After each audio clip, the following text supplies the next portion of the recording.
Buenos días, soy la doctora Lourdes Nieto y trabajo como investigadora en ciencias médicas en el Instituto Nacional de Psiquiatría Ramón de la Fuente Muñiz.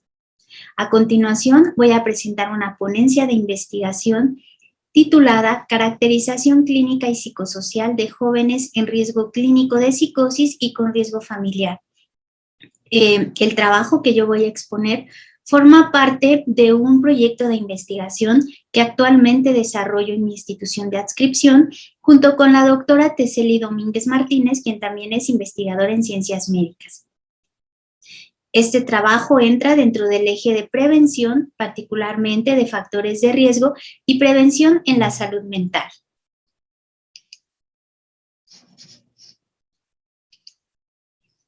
De acuerdo con el Manual Diagnóstico y Estadístico de los Trastornos Mentales, en su última edición, el espectro de la esquizofrenia y otros trastornos psicóticos incluye una amplia gama de condiciones que comparten algunos factores etiológicos y de riesgo, pero que van a diferir en cuanto a su gravedad, su frecuencia, su cronicidad y su pronóstico.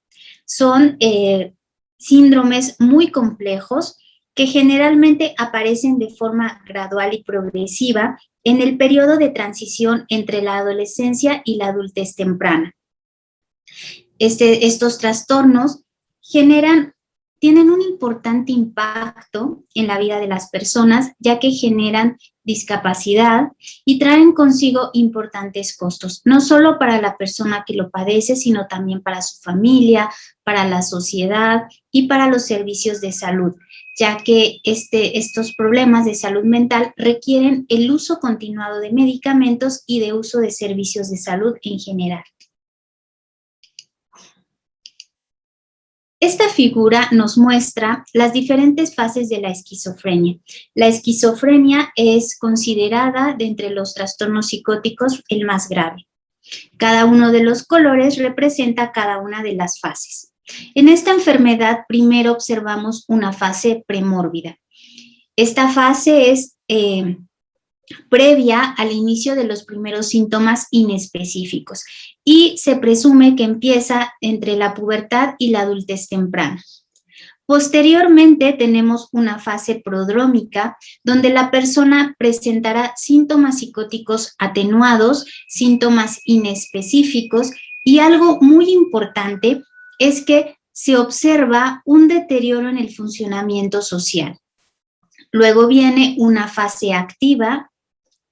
En esta ya se presentan síntomas psicóticos francos, el deterioro en el funcionamiento social se percibe de una manera pues más intensa, la persona sufre recaídas y posteriormente viene una fase crónica o residual, cuando ya aparece una gran variedad de sintomatología, cuando el deterioro en el funcionamiento se vuelve crónico y la persona en esta fase pues ya no se recupera totalmente o tan rápido como en fases previas. La esquizofrenia a lo largo de la historia ha causado un gran interés en investigación y en las últimas 2 décadas ha surgido el paradigma de la intervención temprana. Este paradigma lo que sugiere es desplazar el foco de atención de esta fase crónica o residual y volcarlo hacia las fases tempranas, es decir, hacia la fase prodrómica de la enfermedad. En estas últimas 2 décadas, como lo decía, ha surgido importante investigación sobre estas fases tempranas y una de las cosas que sabemos con certeza hoy en día es que las personas pueden llegar a presentar síntomas psicóticos atenuados de hasta 2 o de 3 a 5 años antes de acudir a algún servicio de salud mental.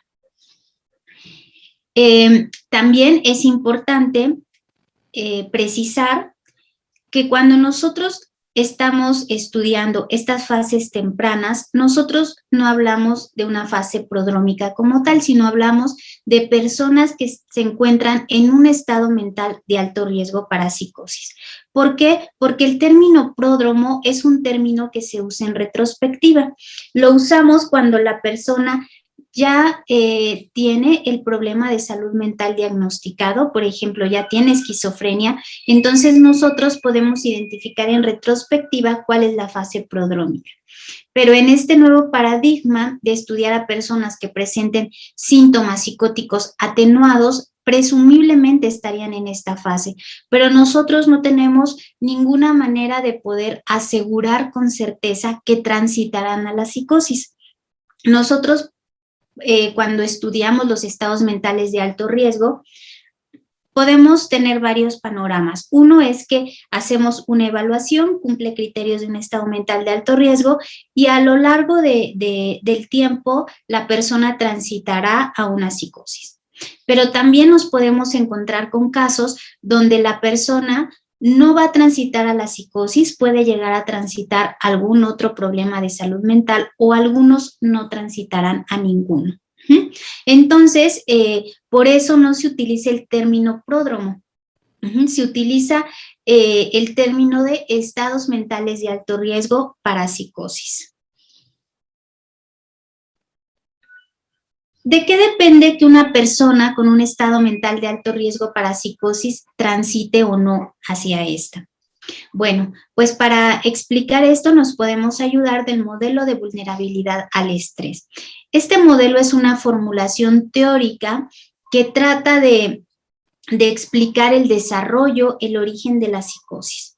De acuerdo con este modelo, habrá personas que serán constitucionalmente vulnerables, ya sea porque tienen una predisposición genética, es decir, un familiar en primer grado con esquizofrenia o con alguna psicosis, o bien presentaron alguna anomalía en el neurodesarrollo. Pero esta vulnerabilidad por sí misma no va a ser suficiente para que la persona desarrolle psicosis, sino a esta vulnerabilidad se tendrán que sumar factores de riesgo ambientales y biológicos, por ejemplo, el uso de drogas, principalmente cannabis o marihuana, que la persona esté expuesta a altos niveles de estrés, experiencias de trauma en la infancia, dificultades en las relaciones sociales, es decir, tiene que reunirse un conjunto de eventos vitales estresantes, de factores de riesgo, aunados a la vulnerabilidad que presente la persona. Pero también este modelo de vulnerabilidad nos dice que así como hay factores desencadenantes o factores de riesgo, también habrá factores protectores que de alguna manera disminuirán el riesgo de que la persona con cierta predisposición pueda transitar a la psicosis. ¿Como cuáles factores protectores? Como la inteligencia, la resiliencia, las habilidades sociales, un estilo de vida saludable, tener importantes redes de apoyo social. Entonces, este modelo lo que nos enseña es que el origen de la psicosis es multicausal. Puede existir una predisposición genética o una predisposición por alguna anomalía en el neurodesarrollo, pero tiene que combinarse con factores de riesgo y factores protectores. ¿Qué características presentan los jóvenes con un estado mental de alto riesgo? Bueno, pues presentan síntomas psicóticos atenuados y alteraciones subjetivas, subclínicas e inespecíficas en el afecto, la cognición y la conducta. Estas alteraciones y estos síntomas les van a generar malestar. Y algo muy importante es que se van a, además de estas experiencias, también van a presentar un deterioro en el funcionamiento. A diferencia de lo que nosotros solemos observar en los trastornos psicóticos, los jóvenes con un estado mental de alto riesgo van a experimentar estos síntomas con duda, con extrañeza y los van a llegar a reconocer como propios de la mente.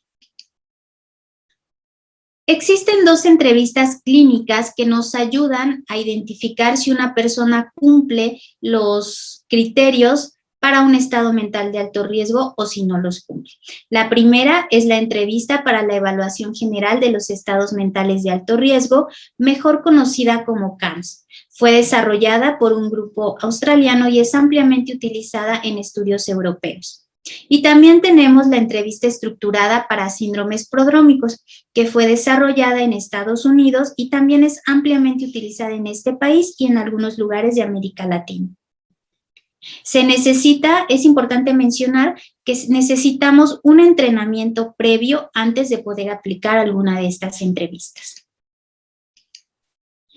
Además de que nos permite saber si una persona cumple los criterios de un estado mental de alto riesgo o no, nos ayuda a determinar en qué grupo de riesgo se encuentra la persona.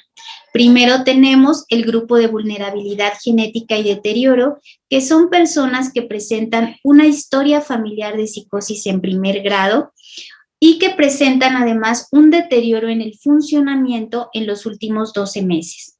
Luego tenemos el grupo de síntomas de psicosis atenuado, que es el grupo que se presenta con mayor frecuencia o que se identifica con mayor frecuencia en los estudios, y son personas que presentan síntomas psicóticos positivos atenuados, que han estado presentes durante el último año, que tienen una aparición mínima semanal y que además también se ha observado un deterioro en el funcionamiento en el último año en estas personas. Y finalmente tenemos el grupo de síntomas psicóticos breves, limitados e intermitentes, que son personas que presentan periodos cortos de psicosis franca, pero que esta no dura más de una semana y que además cesan espontáneamente, es decir, no hay ningún tratamiento de por medio. Estos síntomas han ocurrido durante el último año y también se observa un deterioro en el funcionamiento de la persona en los últimos 12 meses. Con base en estos antecedentes que presenté de manera muy breve, nosotros desarrollamos un proyecto de investigación que se titula Detección y caracterización de estados mentales de alto riesgo en familiares de personas con trastornos del espectro de la esquizofrenia y otras psicosis. Este proyecto cuenta con la aprobación del Comité de Ética Institucional y también cuenta con financiamiento por parte del Consejo Nacional de Ciencia y Tecnología de México. Nosotros intentamos con este proyecto contribuir al estudio de la detección temprana de la psicosis. Nuestro proyecto tiene como objetivo general conocer la prevalencia e incidencia de estados mentales de alto riesgo en jóvenes mexicanos. Tenemos varios objetivos específicos que yo intenté englobar en estos tres. Nosotros queremos evaluar y comparar la gravedad clínica y funcional en una primera evaluación de línea base y después al año de seguimiento en aquellos jóvenes que cumplan criterios para un estado mental de alto riesgo.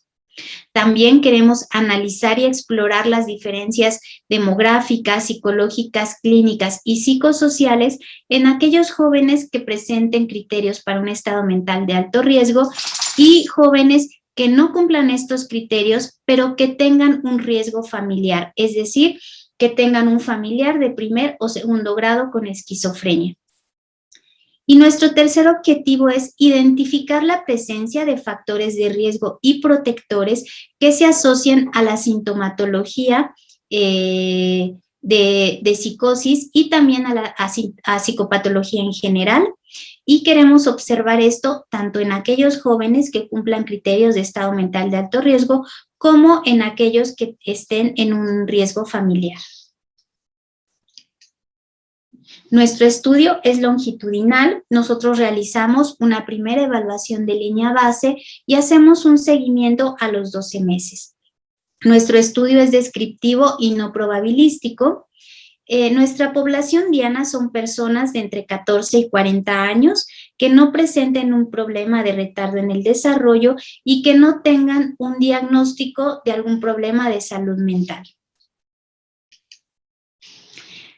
Nosotros recluimos a nuestros participantes a través de 3 vías. Primero, invitamos a participar en nuestro estudio a personas que acudan a las instalaciones del Instituto Nacional de Psiquiatría, Ramón de la Fuente, MIS, a solicitar atención psiquiátrica y o psicológica para síntomas que podrían corresponder con un perfil de estado mental de alto riesgo.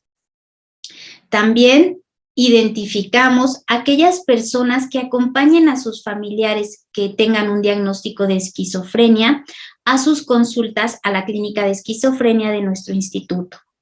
Si son familiares en primer y segundo grado, pues los invitamos a participar al estudio. También el Instituto Nacional de Psiquiatría ofrece talleres psicoeducativos que organiza junto con la Asociación Civil Voz Pro Salud Mental. Estos talleres psicoeducativos se ofrecen a familiares de personas que tengan un problema de salud mental en general. Y nosotros identificamos a aquellos que tengan familiares con esquizofrenia y que además sean familiares en primer y segundo grado. Y si cumplen pues estos criterios, los invitamos a participar. Realizamos varias medidas e instrumentos de evaluación. Hacemos una entrevista para recabar datos sociodemográficos, clínicos y de consumo de drogas. También aplicamos la entrevista para la evaluación general de los estados mentales de alto riesgo, la entrevista CARMS que mencioné en los antecedentes. Y también aplicamos una entrevista para poder evaluar el ajuste premórbido de la persona y su funcionamiento social y ocupacional actual.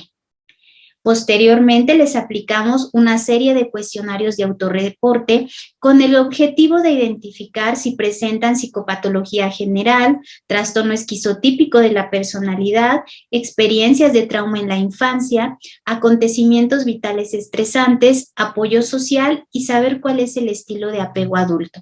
Como pueden observar, nosotros utilizamos instrumentos ampliamente conocidos y utilizados en investigación. Es importante mencionar que todos nuestros participantes firman una hoja de consentimiento informado y en el caso de los menores de edad, sus padres o tutores legales también lo firman. A continuación, yo les voy a presentar algunos resultados preliminares de la evaluación que corresponde con la línea base. Como lo comentaba, este proyecto está actualmente en desarrollo y me voy a centrar en presentar algunos datos relacionados con factores de riesgo. Los análisis los efectuamos en el programa SPSS versión 24. En total tenemos 40 participantes hasta el momento, de los cuales 19 cumplen con un criterio de estado mental de alto riesgo y 21 no cumplen con un criterio de estado mental de alto riesgo, pero sí tienen un riesgo familiar, es decir, tienen un familiar de primer o segundo grado con esquizofrenia. El grupo de jóvenes con un estado mental de alto riesgo son más jóvenes y en cuanto a la distribución por sexo, el grupo que cumple criterios de estado mental de alto riesgo está representado por el 73.7% de hombres. Esto es esperable, ya que sabemos que los trastornos del espectro de la esquizofrenia y otras psicosis suelen afectar más a hombres que a mujeres. En el grupo de alto riesgo familiar, este está representado por el 76.2% por mujeres. Nosotros creemos que esto puede deberse a que estamos identificando a la población diana en cursos psicoeducativos y en acompañantes a consultas. Sabemos que culturalmente a la mujer se nos suele asignar el rol de cuidadoras y también está demostrado que cuando hay algún enfermo en una familia, la mujer es quien se dedica a su cuidado. Entonces nosotros creemos que esta es la razón por la que en este grupo tenemos una mayor participación de mujeres. En ambos grupos, la mayoría de nuestros participantes viven y nacieron en la Ciudad de México. Tenemos poca participación de otros estados. En cuanto a la escolaridad, es importante observar que para los jóvenes con riesgo familiar, el nivel educativo que predominó fue el de posgrado o superior. Y en el grupo de estados mentales de alto riesgo, la preparatoria y la secundaria. Aquí es importante también comentarles que como lo mencioné en un principio, uno de los criterios para identificar a una persona en un estado mental de alto riesgo es que haya un deterioro en el funcionamiento.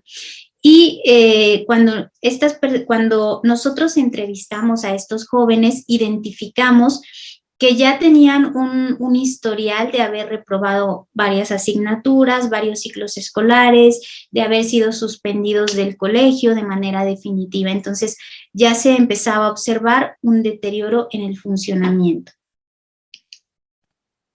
La mayoría de los jóvenes con estado mental de alto riesgo estudiaban y de los jóvenes con riesgo familiar tenían un empleo remunerado. En ambos grupos, la mayoría de los participantes vivía con su familia de origen. En el grupo de jóvenes EMAR, con un estado mental de alto riesgo, era el 100% el que vivía con su familia de origen. También pudimos observar en las entrevistas que había jóvenes que habían logrado la independencia, independizarse de sus padres, pero que a raíz de la sintomatología y del deterioro en el funcionamiento, pues tuvieron que regresar a vivir con la familia de origen. En cuanto al grupo de riesgo familiar, el 57.14% eran hijos de personas con esquizofrenia y el 42.85% eran hermanos.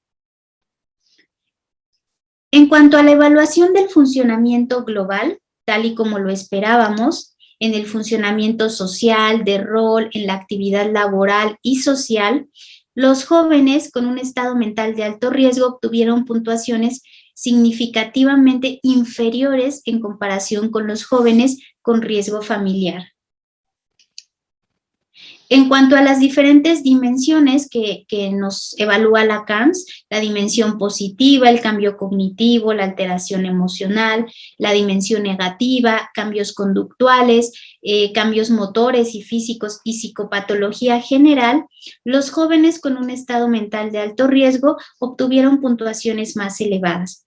Aquí es importante destacar que pese a ello, no observamos diferencias estadísticamente significativas en las puntuaciones, lo que quiere decir que los jóvenes con riesgo familiar pues también presentan algunos problemas de psicopatología general que son importantes de identificar.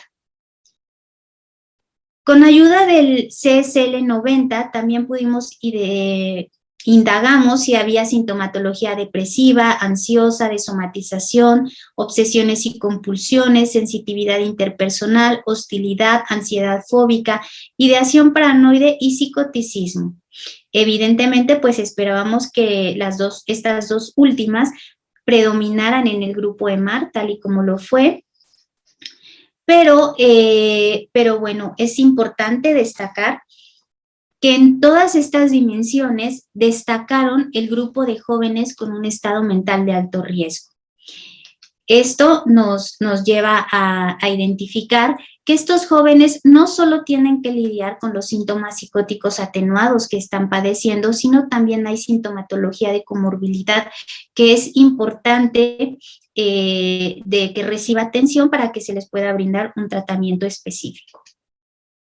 En cuanto a factores de riesgo en la infancia, nosotros con ayuda del CETQ observamos que el grupo de jóvenes con un estado mental de alto riesgo destacó en todos los tipos de abuso y negligencia que evalúa este instrumento.